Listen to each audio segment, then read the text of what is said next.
everyone, it's Kimi and welcome back to another video. So today, I'm going to show you how I put this eyelash extension on me at home. So before that, I'm going to show you the product first.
A few minutes later.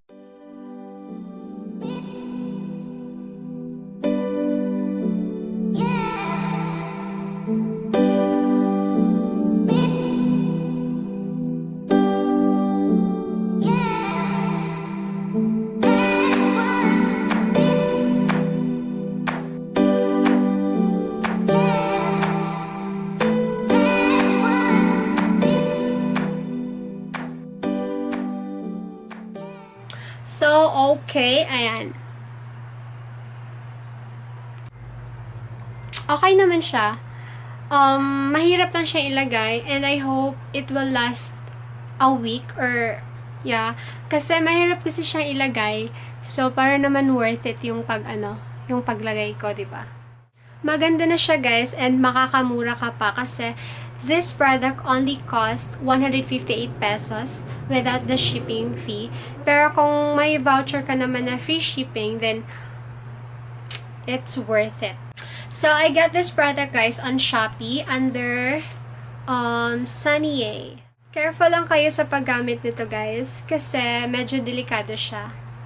Yun lang. So, I like the result of the product and I hope it will last for a week or matagal kasi mahirap yung siyang ilagay. Yeah. So, thank you for watching and I hope you guys like this video. Hi! See you in my next one.